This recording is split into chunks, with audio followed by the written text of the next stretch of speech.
Pedro Rodríguez Filho, una figura que con el tiempo sería conocida bajo el siniestro alias de Pedriño Matador, llegó al mundo el 17 de junio de 1954 en Santa Rita do Sapucaí, en el estado de Minas Gerais, Brasil. Sería un error afirmar que nació en un entorno desfavorable. Sería más preciso decir que el horror lo recibió antes de que sus pulmones tomaran su primera bocanada de aire.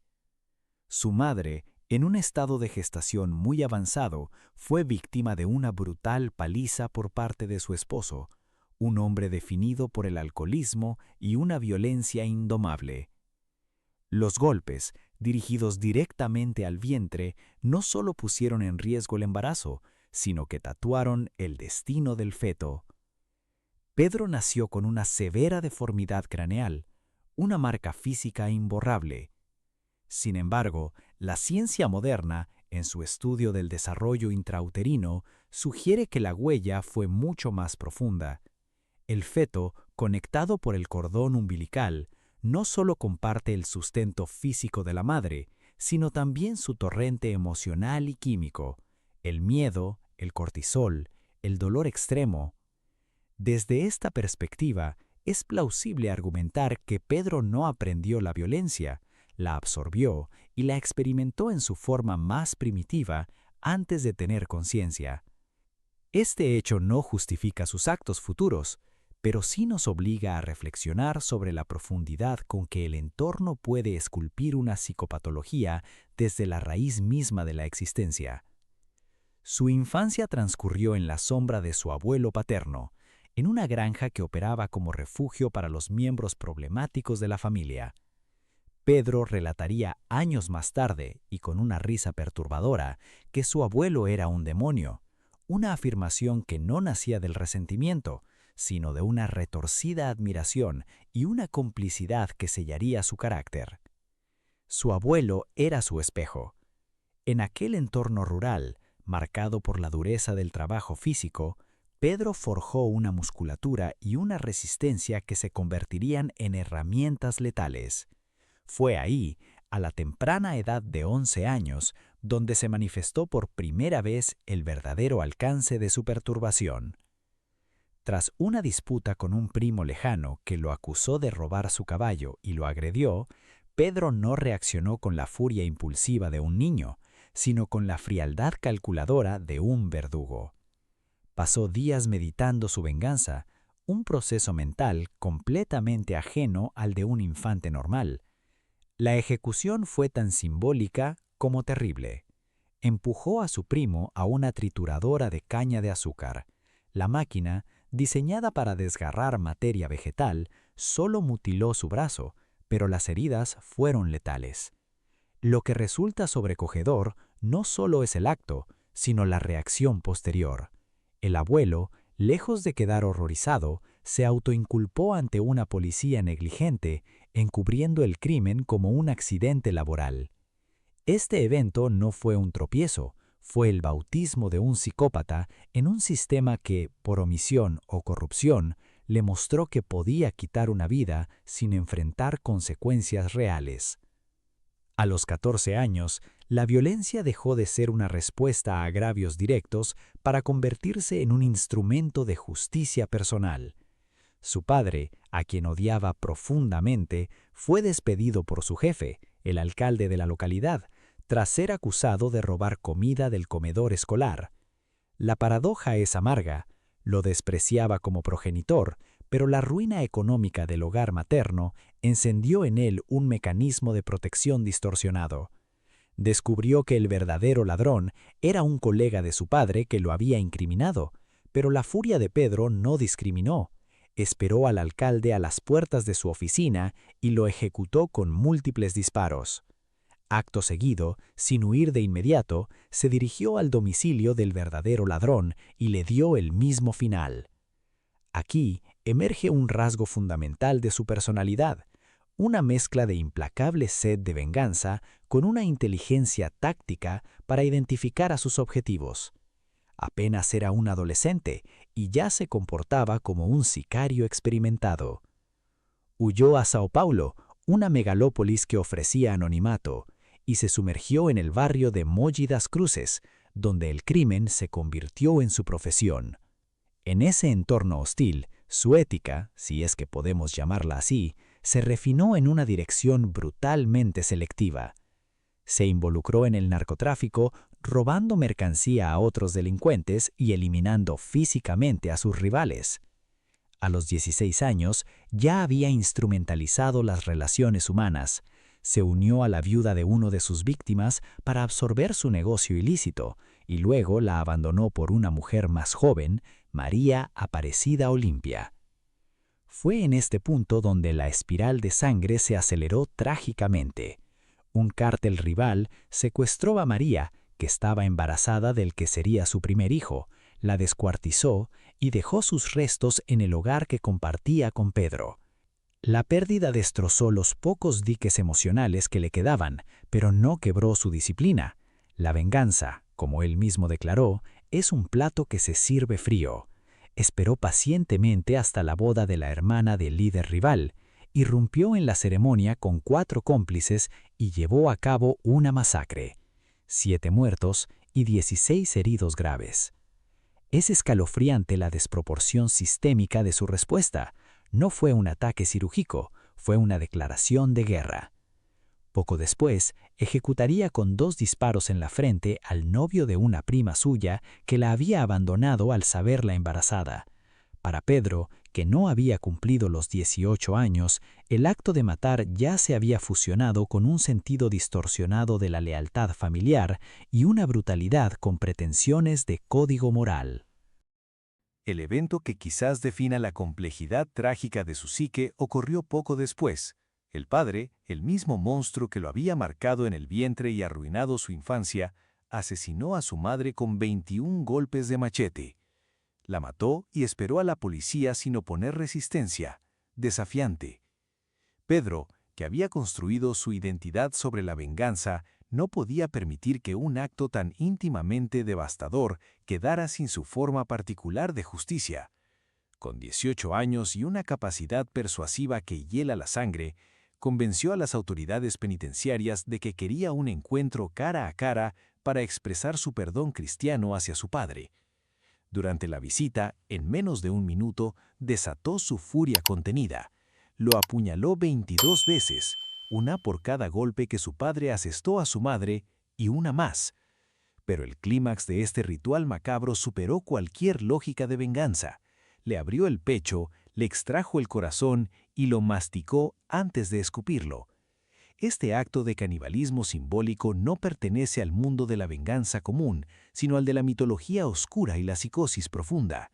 Es la manifestación de un odio primitivo que buscaba no solo eliminar al oponente, sino absorberlo, humillarlo y aniquilar su esencia. Representa una ruptura definitiva con cualquier atisbo de humanidad normativa.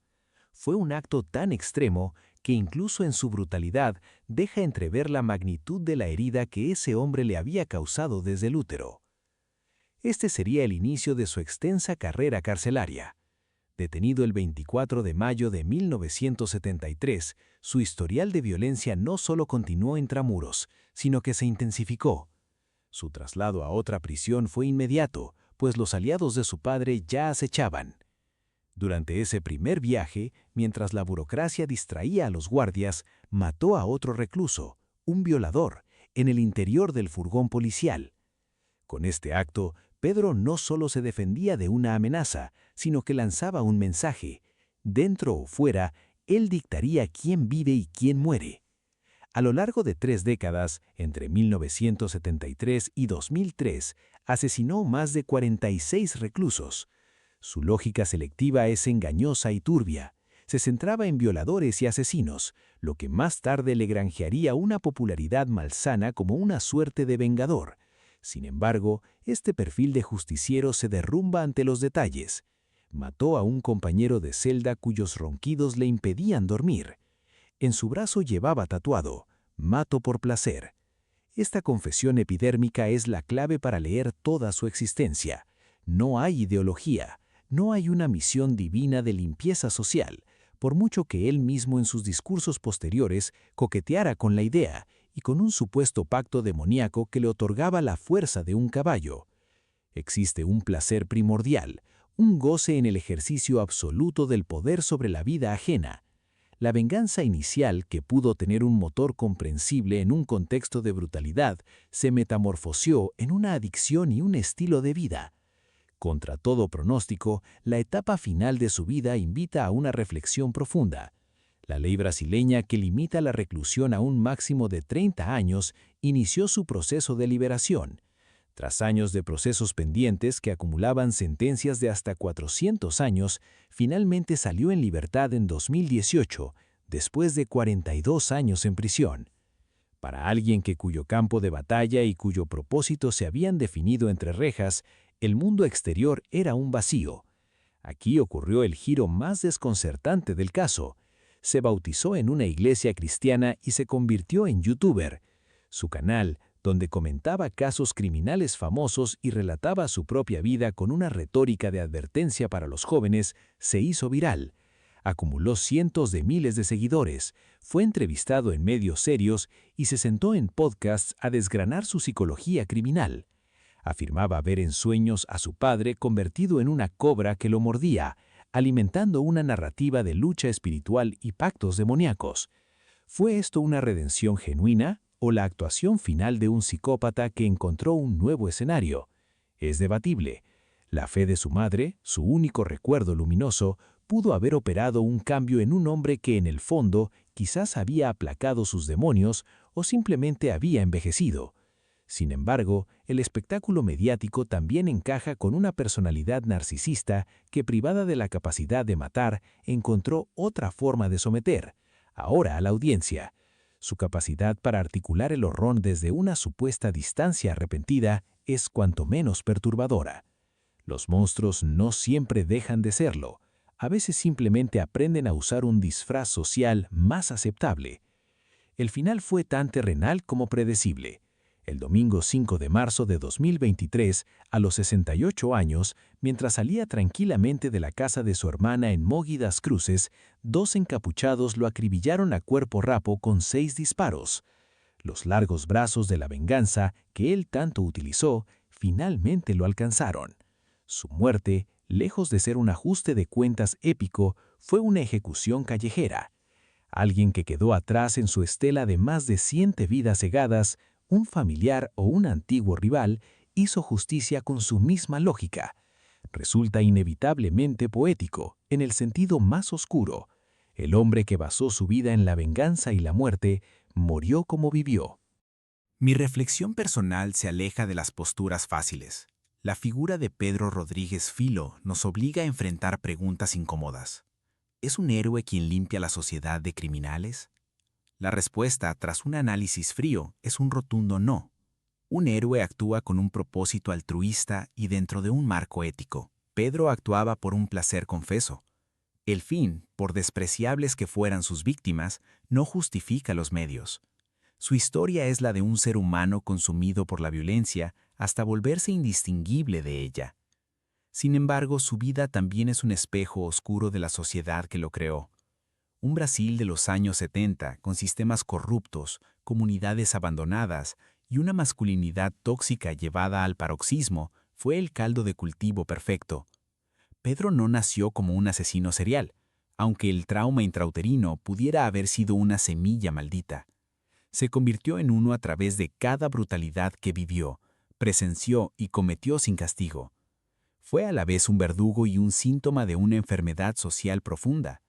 Llamarlo psicópata es un diagnóstico clínico acertado, pero reducirlo a eso es perder la oportunidad de entender cómo un niño golpeado antes de nacer puede articular con su propia sangre una de las vidas más violentas y sombrías de la crónica criminal contemporánea. En última instancia, la historia de Pedro Rodríguez Filo nos sitúa frente a un espejo incómodo. Nos obliga a cuestionar si alguna vez puede existir una justicia ejercida desde el placer de matar, y si la monstruosidad nace o se fabrica en el silencio cómplice de una sociedad que cierra los ojos ante sus propias grietas.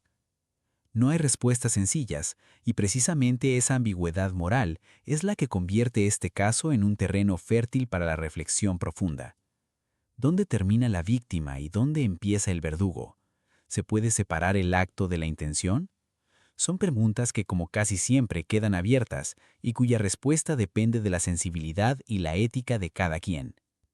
Te invito a participar en este debate desde el respeto y la argumentación. Déjame tu opinión en los comentarios. Tu punto de vista suma y enriquece la conversación. Y si este tipo de análisis te resulta valioso, te animo a suscribirte a este canal y a activar la campana de notificaciones para acompañarnos en cada nuevo caso y seguir explorando juntos la complejidad de la naturaleza humana, sin juicios fáciles y sin censura. Nos vemos en la próxima.